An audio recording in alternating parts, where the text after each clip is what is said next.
Og í kvöld þá höfum við fengið úthlutað nokkrum versum úr 37. Sálmi Davíðs til þess að íhuga, og sum þessara versa þekkjum við mjög vel, en ég ætla svona aðeins að fara yfir fyrstu 8 versin. Þessi Davíðssálmur 37 var skrifaður af Davíð konungi þegar hann var kominn til ára sinna. Það kemur fram seinna undir lok sálmsins í versi 25. Og hann fjallar svolítið það hvernig viðbrögð okkar við því sem kemur fyrir okkur í lífinu ættu að vera. Hann í rauninni svolítið glíma við gamla spurningu sem að líður Guðs hefur glímt við allt frá upphafi. Og það spurningin af hverju óguðlegum vegnar vel meðan réttlátir þjást. Ég efast ekki að við höfum sjálf stundum glímt við þessa spurningu eða velt henni fyrir okkur eða einhverjum svipuðum spurningum. Og kannski höfum við vel reiðst yfir því hvernig fólki sem að fyrirlítur Guð, hvernig því vegnar vel. Við höfum reiðst vegna athæfis þeirra eða skoðana og við skiljum ekki framgang þeirra og stundum jafnvel þá hættur okkur til þess að öfundast út í velgengni þeirra. En í upphafi þessa sálms þá varað við því að reiðast og öfunda út af þessu. Versi 1-2 segir: Ver eigi bráður þeim sem illt vinna, öfunda eigi þá sem ranglæti fremja, því að þeir fölna skjótt sem grasið, visna sem grænar jurtir. Stundum lítur út fyrir að óguðlegum vegni mjög vel og illvirkjar komast upp með ódæði sín, meðan að guðhræddir líða skort og þjást. En þá þurfum við ekki að hugsa það. Við eigum ekki að hugsa það, því að við ættum að muna það að jarðvistartími okkar hér á jörð í rauninni ekki svo langur og tími þeirra líka takmarkaður, eins og sagt í sálmunum. Við erum hvött til þess að láta ekki reiði yfir ódæðum illra manna ná tökum á okkur og ekki hafa áhyggjur og láta slíka hluti ekki fara fyrir brjóstið á okkur. Þess í stað okkur bent á miklu betri leið sem í rauninni hugleiðingarefni kvöldsins.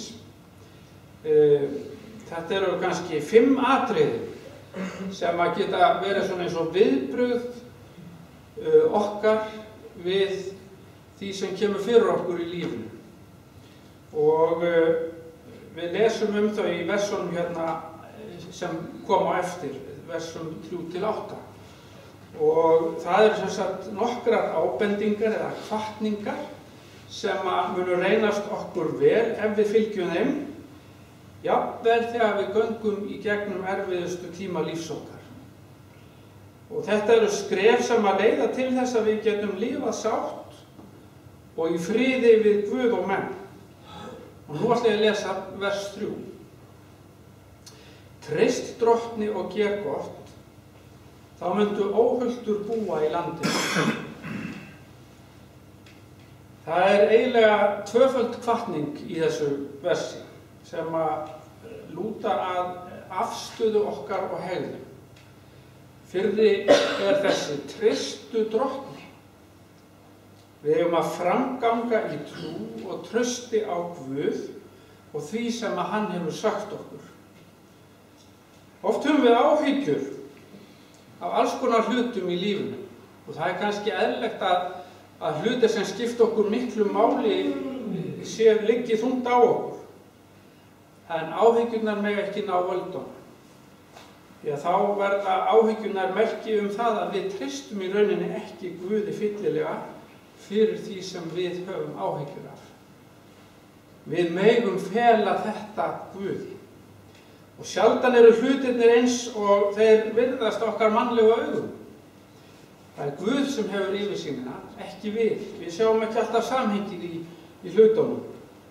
Og jafnvel þegar að útlit er fyrir að allt sé að fara í höng í líf okkar, þá er það Guð sem er enn að störfi eftir eilífri áætlun sinni með okkur. Og það megum við vita. Og í Rómverjabréfinu í 8. kaflanum, í 28. versi, segir Páll: við vitum að þeim sem Guð elskar samverkar allt til góðs. Þeim sem hann hefur kallað samkvæmt ákvörðun sinni. Þess vegna þurfum við að læra að treysta Drottni í öllum aðstæðum lífsins og varpa áhyggjum okkar á hann sem ber umhyggju fyrir okkur. Stundum finnst okkur erfitt að átta okkur á því hvað Guð ætlar sér. Við bara skiljum það ekki. En þegar við getum ekki fylgt hugsun Guðs, og kannski einmitt þá þurfum við að læra að treysta honum samt. Að setja trú okkar að fullu á hann. Og þá getum við munað það sem er sagt í Hebreabréfinu í 11. kaflanum, versi 6, að það er ógerlegt að þóknast Guði án trúar. Ef við viljum þóknast Guði, þá þurfum við að treysta á hann. Trúa á hann og treysta honum. Hitt atriði sem við vorum hvött til í þessu versi er að gera gott. Þetta er hvatning til þess að lifa lífi sem er í samræmi við vilja Guðs. Lifa heilugu lífi sem ber ávöxt þannig að það hefur góð áhrif á þá sem við lifum á meðal. Og Guð vænti þess að lærisveinar Jesú lifi lífi sem heiðri hann og nafn hans. Stundum er eins og við hefum kannski eitthvað erfitt með að muna það að það sé Guði þóknanlegt að við lifum fyrir hann.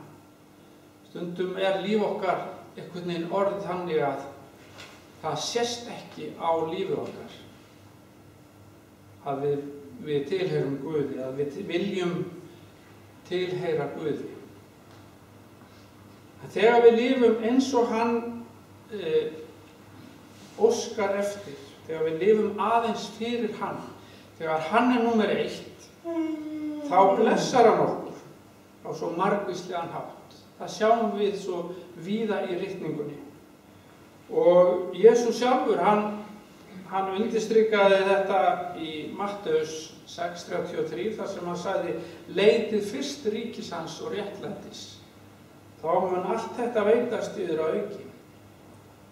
Við þurfum að treysta Drottni og við eigum að lifa fyrir hann. Þetta eru þessi 2 atriði í þessu versi. Og þá lætur árangurinn ekki á sér standa. Þegar við felum okkur algjörlega á hans vald, þegar við gerum vilja hans og lifum fyrir hann, þá munum við sjá það að hann mun sjá fyrir okkur. Davíð hafði fengið að reyna þetta á langri ævi sinni. Hann hefur eflaust hugsað tilbaka þegar hann hefur að skrifa þennan sálm og hann hefur séð hvernig Guð hafði snúið við hag hans svo oft þegar að óvinir umkringdu hann, þegar hann var í vonlausri stöðu, en Guð sneri við hag hans og hann leiddi hann til sigurs. Hann leiddi hann út úr vonlausum hlutum og vondum málum sem hann hafði komið sér í. Og hann vissi að það borgaði sig að þjóna Drottni. Og Páll postuli, hann hafði líka fengið að reyna þetta og hann deilir reynslu sinni með söfnuðum í Fílippi, þar sem hann setur sjálfur í fangelsi og skrifar til þeirra í 4. kaflanum 19. versi: en Guð minn mun uppfylla allar ykkar þarfir og láta Kristi Jesú veita ykkur af dýrlegum auðæfum sínum. Þetta er ótrúleg orð. Guð minn mun uppfylla allar ykkar þarfir og láta Kristi Jesú veita ykkur af dýrlegum auðæfum sínum. Stórkostlegt. Svo lesum við næsta vers, 4. vers í sálminum. Njót gleði í Drottni, þá veitir hann þér það sem hjarta þitt þráir. Ég hugsaði lengi þetta vers þegar ég var einu svona að hugleiða það. Njót gleði í Drottni. Hvernig gerir maður það? Og það forsendan fyrir því að hann veiti mér það sem hjarta mitt þráir. Hér snýr þessi hvatning að vilja okkar í rauninni. Það snýst hvað við viljum, hvað við ákveðum með líf okkar. Við þurfum í rauninni að vilja og ákveða það að ég ætla að njóta gleði í Drottni í öllum aðstæðum lífsins. Og í Filippíbréfinu, í 4. kaflanum og í 4. versi, þá orðar Páll þetta svona: verið ávallt glöð í Drottni. Ég segi aftur, verið glöð. Gleðin nefnilega ekki tilfinning og hún byggir ekki á kringumstæðum okkar, hvernig okkur líður og hvernig okkur gengur í lífinu. Heldur byggir gleðin í Guði á því sem hann hefur gert. Hún byggir á því hver hann hvað hann hefur sagt, hvað hann hefur lofað okkur í orði sínu. Og hún byggir á því að við megum vera börn Guðs. Ef við trúum á Jesú og tökum við honum inn í líf okkar sem frelsar okkar, þá megum við vera börn Guðs. Þetta stórkostlegt. Þetta eitthvað sem hann hefur lofað okkur og hann hefur gert okkur kleift með því að hann hefur fyrirgefið okkur syndir okkar. Þegar að hann leyfði það að sonur sinn yrði tekinn af lífi í staðinn fyrir okkur vegna syndar okkar. Og ef við trúum því að Jesús hafi dáið í okkar stað, borið sekt okkar, friðþægt fyrir synd okkar, þá þetta gæði sem við eigum í trúnni á Jesú. Og þegar illa fer í lífinu, þá höfum við tilhneigingu til þess að einblína á vandamálin. Allt í kringum okkur. Þá horfum við á ósætti og særindi og misklíð og erfiðleika. Jafnvel lendum kannski í einhverjum slysum eða veikindum. Og allt þetta látum við einhvern veginn binda huga okkar. Og við verðum niðurdregin. Við verðum bara uppgefin og hrygg og döpur. Og þá förum við að reyna að flýja þessar aðstæður.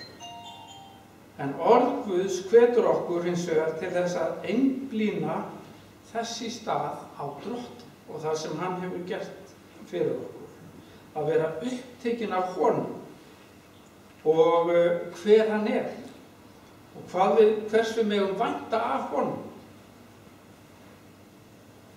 Í gamla daga þá var oft sunginn söngur sem hafði þessa hvatningu: horfðu hiklaust á Jesú. Horfðu hiklaust á Jesú. Sama í hvað aðstæðum lífsins sem maður í, þá erum við hvattir þess að horfa hiklaust á Jesú.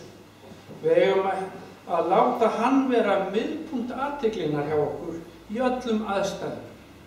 Líka þegar við upplifum erfiðleika og líka þegar að eitthvað kemur fyrir sem að gera það að verkum að við förum að hafa áhyggjur, þá megum við horfa hiklaust á Jesú og hugsa hvað hann hefur gert fyrir okkur. Og látum ekki vonbrigði og særindi og móðganir og andstöðu eða reiði eða eitthvað annað neikvætt ná tökum á okkur og ráða yfir okkur.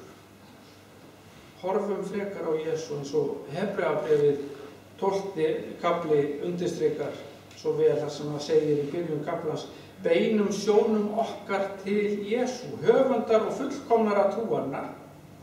Hann leið með þolinmæði á krossi og mat smán einskis af því hann vissi hvaða gleði beið hans og hefur nú sest til hægri handar hástóli Guðs.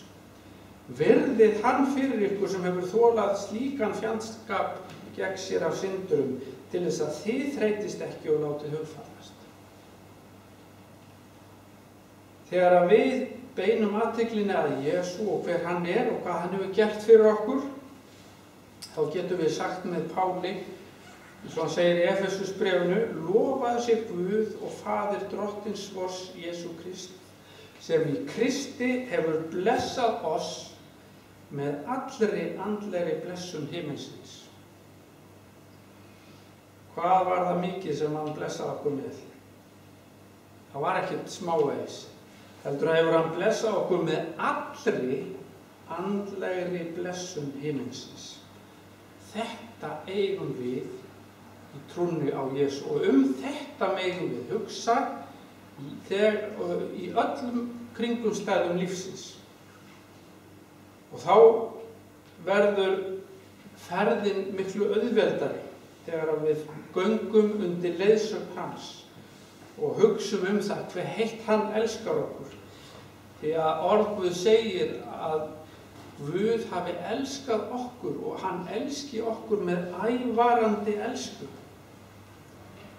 Þá getum við fengið styrk og gleði til þess að halda út jafnvel í myrkustu daga lífsins. Því að við vitum að okkar bíður það takmarkið að fá að koma inn í himininn þar sem að gleði himinsins verður algjör. En við eigum hlutdeild í henni hér. Og árangurinn af því að hlýða þessari hvatningu að gleðjast í drottni, þegar við felum okkur algjörlega honum á vald, þá það þannig að vilji okkar og langanir verða líka það að gera það sem hans er. Og þegar það gerist, þá nær hann að hefja okkur upp úr depurðinni og fylla okkur með gleði sinni og dýrð. Þá veitir hann þér það sem hjartað þitt þráir, eins og segir í þessu versi. Þegar að Drottinn er yndi okkar, þegar hann er dálæti okkar, þegar að það er það sem að við þráum, sem að er honum til dýrðar og heiðurs, þá veitir Guð okkur það sem hjarta okkar þráir.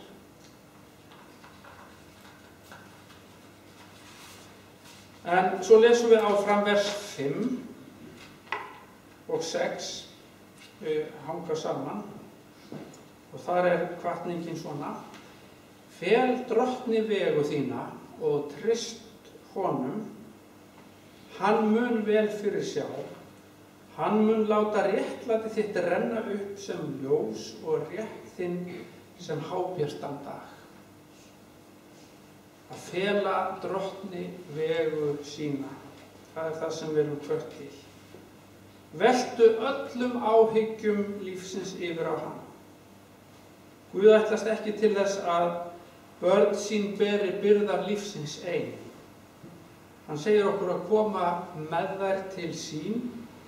Svo Jesús segir í Mattheusarguðspjalli í 11. kafla: komið til mín öll þér sem erfið og þunga eru hlaðin, og ég mun veita þér hvíld. Pétur postuli skrifaði: varpið allri áhyggju ykkar á hann, því að hann ber umhyggju fyrir ykkur. Við þurfum ekki að bera áhyggjurnar, byrðarnar á eigin herðum. Guð elskar okkur og hann ber umhyggju fyrir okkur og hann vill bera þær fyrir okkur og með okkur, og hann býst jafnvel til þess að bera okkur sjálf dag eftir dag. Þegar að styrkur okkar er ekki nægur. Og í stormum lífsins þá skulum við muna það að við erum ekki ein. Við felum veg okkar Guði og treystum því sem að hann hefur sagt að hann muni vel fyrir sjá. Þetta er afstaða sem er farsæl og við sjáum nokkur dæmi hana í ritningunni og kannski sterkasta dæmi er sagan af Job sem var í rauninni kallaður til þess að þjást, til þess að sýna og sannreyna að hann væri heilshugar við Drottin. Og hann bar miklar þjáningar en hann treysti Drottni allan tímann. Og árangurinn af því að fylgja þessari hvatningu að fela Drottni vegu sína og treysta honum þegar við göngum í trú og leggjum byrðar okkar á Drottin, þá sjáum við að hann sér fyrir okkur og það er ekki víst að okkur falli vel við þann stíg sem að hann leiður okkur inn á í lífinu að feta. Stundum lendum við í aðstæðum eða hlutirnir leiðast þannig að við erum í aðstæðum sem kannski við fyrstu sín virðast erfiðar. Og þá er það svo mikilvægt að fela þann veg líka í hendur Drottins. Því að lokum mun trúartraustið bera árangur. Og við getum með engu flýtt áætlun Guðs eða breytt henni með áhyggjum okkar. Og hann hvetur okkur ekki til þess að berjast á móti aðstæðum okkar, heldur að fela þær sér. Hann leitar eftir trausti okkar, trú og hlýðni og undirgefni við hann í baráttu lífsins. Og loforð hans er að trú okkar verði ekki til einskis.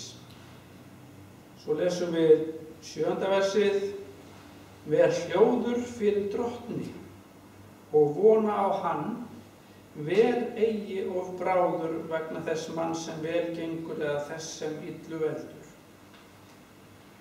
Hvatningin í þessu versi er að bíða hljóður eftir Drottni, að hvíla í honum eða í fyrirheitum hans. Svo er okkur sagt að við höfum heldur ekki að æsa okkur yfir aðstæðunum í heiminum. Það er stundum hægt og ég ger það stundum þegar ég er að hlusta fréttir. Svo heyri ég eitthvað og mér misbýður það og ég æsi mig. Og ég fer að tala það við þá sem eru með mér og þannig á maður eiginlega ekki að bregðast við. Það er sagt hérna við okkur, við eigum ekki að æsa okkur yfir aðstæðunum í heiminum eða þeim erfiðleikum sem við þurfum að ganga í gegnum, yfir illsku mannanna. Í slíkum aðstæðum eigum við að vera hljóð fyrir Drottni og bíða þolinmóðlega eftir honum meðan hann vinnur verk sitt í lífi okkar og annarra. Og fyrirmynd okkar er Jesús sjálfur og hvernig honum var lýst af Jesaja spámanni til dæmis. Hann var hart leikinn og þjáður en lauk eigi upp munni sínum. Fremur en lamb sem leitt er til slátrunar eða sauður sem þegir fyrir þeim sem er í jan, hann lauk eigi upp munni sínum. Eða eins og við lásum áðan í Hebreabréfinu, hann leið þolinmóðlega eða með þolinmæði á krossi og mat smán einskis því að hann vissi hvaða gleði beið hans.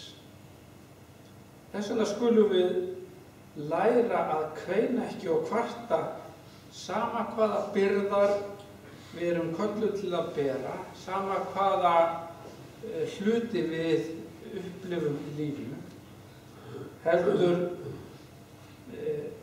eigum við að koma með byrðar okkar til Guðs og bíða þolinmæðilega eftir því að hann vinni verk sitt í lífi okkar. Það er ekki auðvelt, en það er afstaða sem Guð blessar og notar sér til dýrðar. Og svo er það að lokum síðasta versið, 8. sem við ætlum að hugleiða í kvöld, sem að fjallar svolítið það að sigrast á tilfinningum sínum.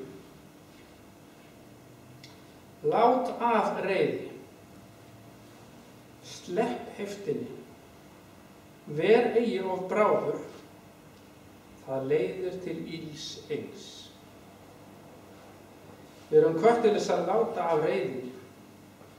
Það svo auðvelt að verða reiður og jafnvel bitur út í Guð eða út í trúsystkini sín eða þá sem er í kringum okkur eða annað fólk sem við heyrum Og þegar við mætum mótlæti eða finnst vandamálin hrannast upp í kringum okkur, þá getum við stundum orðið bara þunglynd og bitur. Og þá erum við orðin á valdi tilfinninga okkar. Og svo sjáum við óguðlega lifa að þeir virðist í makindum sínum, meðan við sjálf þrælum í djúpum og myrkum dal í lífinu. Þá var auðvelt að láta beiskju og reiði ná tökum á sér. En gætum þess að við slíkar aðstæður getum við auðveldlega yfirgefið réttan veg Guðs ef við mætum slíkum erfiðum aðstæðum. Það er svo auðvelt að fara að kveða upp dóma og verða upptekin af kringumstæðunum og láta þær til að gleypa sig. Jesús sagði: dæmið ekki og þá verður þér ekki heldur dæmdir. Sakfellið ekki og þér munið eigi verða sakfelld. Fyrirgefið öðrum og Guð mun fyrirgefa yður. Guð vill að við höldumst á veginum hans. Baráttu okkar mun ljúka að lokum, en í augnablikinu eigum við að hvíla í vilja Guðs og leyfa honum að koma vilja sínum fram í lífi okkar. Við eigum tæplega nokkurt eftir að lenda í afmiklum hörmungum og erfiðleikum eins og Páll postuli lenti í vegna trúar sinnar á Jesú. En þegar að hann var kominn að leiðarlokum og vissi að hann yrði bráðlega tekinn af lífi, sem hann satt í fangelsi, þá segir hann: ég hef barist góðu baráttunni, ég hef fullnað skeiðið, ég hef varðveitt trúna.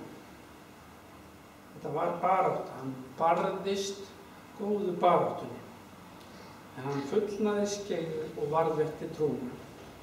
Og mig langar til þess að geta sagt það sama.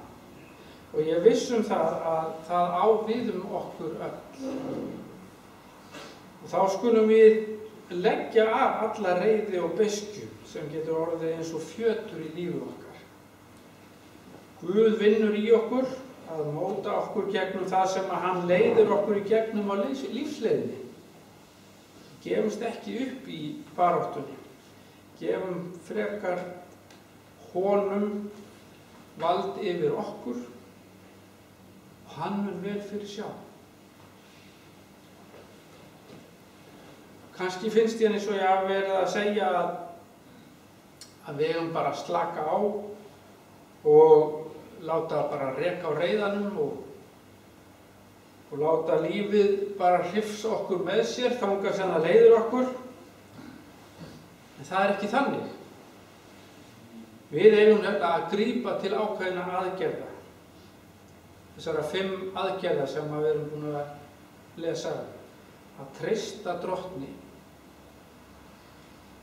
að gleðjast í honum, að fela honum veg okkar, að vera hljóð fyrir honum og láta af þeim tilfinningum sem samræmast ekki vilja Guðs. Guð kallar okkur til þess að gefast honum algerlega. Hefur þú gert það? Ef ekki, þá skaltu ekki láta þetta kvöld líða án þess að vera búin að því að taka við Jesú sem frelsara þínum. Þannig að þú vitir það að þú getur að lokum sagt eins og Páll: að þegar þú fullnar þitt skeið þá hafir þú varðveitt trúna og eigi lífið í honum. Guð vill fá að taka þátt í lífinu og við höfum ekki alltaf vald á því sem gerist í lífi okkar. En ég get ráðið því hvernig ég bregst við því sem að gerist. Ég ræð yfir viðbrögðum mínu hvað ég geri í mismunandi aðstæðum lífsins.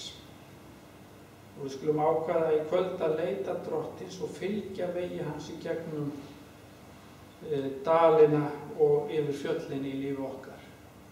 Skulum biðja.